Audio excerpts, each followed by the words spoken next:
اعوذ باللہ من الشیطان الرجیم بسم اللہ الرحمن الرحیم۔ اللہ تعالیٰ قرآن مجید میں ارشاد فرماتے ہیں الذی خلق الموت والحیات لیبلوکم ایکم احسن عملا۔ اللہ تعالیٰ بیان فرماتے ہیں کہ میں نے موت اور زندگی کو اس لیے پیدا کیا ہے تاکہ میں یہ جان سکوں کہ کون آپ میں سے اچھا عمل کرتا ہے۔ اچھے عمل سے مراد کیا ہے؟ عمل صالح سے مراد کیا ہے؟ یعنی ہر وہ عمل جس میں اللہ اور اس کی رسول صلی اللہ علیہ وآلہ وسلم کی اطاعت شامل ہو تو وہ اچھا عمل کہلائے گا، جس میں لوگوں کی بھلائی شامل ہو تو وہ اچھا عمل کہلائے گا۔ جس طرح اللہ تعالیٰ ارشاد فرماتے ہیں سورہ محمد سورہ نمبر 47 اور آیت نمبر 33 میں،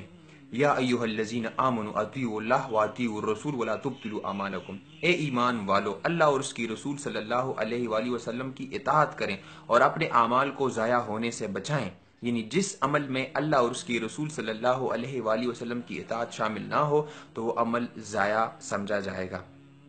ہمارے ہاں جو ذکر کیا جاتا ہے عمومی، ہم سمجھتے ہیں کہ وہ ذکر ہے۔ ہمارے ہاں ذکر یہ ہے کہ ایک بندہ ہے جس کے ہاتھ میں تسبیح ہے، وہ سبحان اللہ بسم اللہ پڑھ رہا ہے، بہت اچھی بات ہے، یہ ذکر کا ایک جزوی حصہ ہے۔ پریکٹیکل میدان میں ذکر کیا ہے، آج اس کے متعلق ہم بات کریں گے کہ ذکر الہی کیا چیز ہے۔ ایک ذکر یہ ہے، یہ بھی ایک اچھا عمل ہے جو آپ کرتے ہیں، اللہ تعالیٰ نے اس کی بھی تعلیم دی ہے کہ آپ صبح و شام اللہ تعالیٰ کا ذکر کیا کریں۔ پریکٹیکل میدان میں ذکر کیا ہے؟ مثال کے طور پر آپ دکاندار ہیں، آپ کے دل میں یہ خیال آیا کہ میں کم تولوں، مگر آپ کم نہیں تولتے ہیں، اس خیال سے کہ اللہ تعالیٰ ارشاد فرماتے ہیں کہ ویل للمطففین، کہ ناپ تول میں کمی کرنے والوں کے لیے ہلاکت ہے، اور آپ کم تولنے سے بچ جاتے ہیں، اس کا مطلب یہ ہے کہ آپ ذکر الہی کر رہے ہیں، آپ کو اللہ تعالیٰ کی بات یاد ہے، آپ جھوٹ بولنے کا خیال آیا اور آپ جھوٹ نہیں بولتے ہیں، اس کا مطلب یہ ہے کہ آپ ذکر الہی کر رہے ہیں۔ زنا کرنے کا خیال آیا اور آپ نہیں کر رہے ہیں، اس خیال سے کہ اللہ تعالیٰ نے منع کیا ہے، اس کا مطلب کہ آپ ذکر الہی کر رہے ہیں۔ ڈاکٹر ہیں آپ اپنے مریض کو گاہک نہیں سمجھتے ہیں، اس کا مطلب ہے کہ آپ ذکر الہی کر رہے ہیں۔ لوگوں کے فلاح بہبود کے کام آپ کر رہے ہیں، اس کا مطلب یہ ہے کہ آپ کو اللہ تعالیٰ کی بات یاد ہے، ذکر کر رہے ہیں آپ۔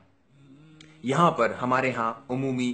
خیال یہی کیا جاتا ہے، اور یہ چیز آپ نے نوٹ بھی کی ہوگی، بالکل یہ بات صحیح ہے۔ یہاں ہمارے معاشرے میں کیا چیز ہے، میں اگر دکاندار ہوں تو یہاں میں سبحان اللہ بسم اللہ پڑھ رہا ہوں، وہاں ساتھ میں کم بھی تول رہا ہوں، جھوٹ بھی بول رہا ہوں، 5 روپے میں ایک چیز ہے میں 10 میں بیچ رہا ہوں، 15 میں بیچ رہا ہوں، یہ کام بھی میں کر رہا ہوں۔ میں ایک ریڈی والا ہوں، یہاں سبحان اللہ بسم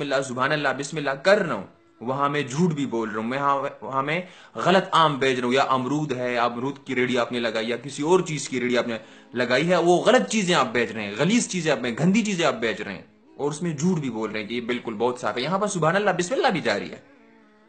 اسی طرح محفلوں میں آپ دیکھیں سبحان اللہ بسم اللہ جاری ہوتا ہے، جھوٹ بولا جا رہا ہوتا ہے، فضول بکواس ہوتے رہتے ہیں، یہاں پر سبحان اللہ بسم اللہ بھی جاری ہے۔ تو میرے عزیز مسلمان بھائیوں، ذکر الہی کا اصل مقصد یہ ہے کہ آپ کو اللہ تعالیٰ کی اطاعت اور نبی کریم صلی اللہ علیہ وسلم کی اطاعت یاد ہو۔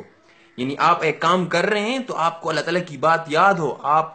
جذبات میں آ جاتے ہیں، آپ قتل کرنے لگ جاتے ہیں، آپ کے ہاتھ میں پسٹل ہے، کسی کو قتل کر رہے ہیں، مگر آپ کو خیال آتا ہے کہ یار اللہ تعالیٰ نے منع کیا ہے کہ ایک انسان کی جان لینا پوری انسانیت کی جان لینے کے مترادف ہے، آپ رک جاتے ہیں، تو اس کا مطلب یہ ہے کہ آپ ذکر الہی کر رہے ہیں۔ آپ ذکر یہی ہے کہ آپ کو اللہ تعالیٰ کی بات یاد ہو، یہ نہیں ہے کہ یہاں پر سبحان اللہ بسم اللہ وہاں جھوٹ بھی بول رہا ہوں، میں وہاں میں دھوکہ بھی دے رہا ہوں، وہاں دغابازی سے بھی کام لے رہا ہوں، بے ایمانی سے بھی کام لے رہا ہوں، تو یہ ذکر الہی نہیں ہے۔ اصل ذکر الہی یہ ہے کہ آپ کو اللہ تعالیٰ کی بات یاد ہو اور اس پر عمل کریں،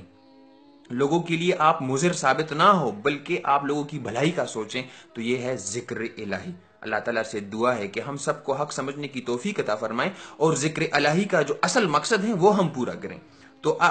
جب آپ ایک کام کرتے ہیں، اللہ تعالیٰ کی اطاعت اس میں شامل ہے، آپ اس پر بھی عمل کرتے ہیں، یہاں پر سبحان اللہ بسم اللہ پڑھ رہے ہیں تو بہت اچھی بات ہے، یہاں بھی درست چلیں، وہاں بھی درست چلیں، یعنی پریکٹیکل میدان میں بھی آپ درست چلیں۔ ہمارے ہاں پریکٹیکل میدان میں خرابی پیدا ہوتی ہے، اور بہت زیادہ خرابی ہے، یہاں پر سبحان اللہ بسم اللہ تو صبح و شام پڑھ رہے ہیں، وہاں پر سبحان اللہ بسم اللہ ہمیں یاد نہیں ہوتا، جھوٹ بول رہے ہوتے ہیں، دھوکہ دے رہے ہوتے ہیں، جو بھی اگر آپ استاد ہیں، آپ ڈاکٹر ہیں، انجینئر ہیں، آپ جو ہے ریڑھی چلاتے ہیں، آپ جو بھی کام کرتے ہیں، جو بھی روزگار کرتے ہیں، تو اس میں اپنے معاملات کو بھی درست رکھیں۔ آپ اپنے معاملات کو درست رکھ رہے ہیں، اس کا مطلب ہے کہ آپ ذکر الہی کر رہے ہیں، آپ عبادت کر رہے ہیں، ذکر کر رہے ہیں، تو ان چیزوں کو بھی سامنے رکھیں، اور انشاءاللہ ہم ان چیزوں پر عمل کریں گے تو یہ دنیا بدل جائے گی۔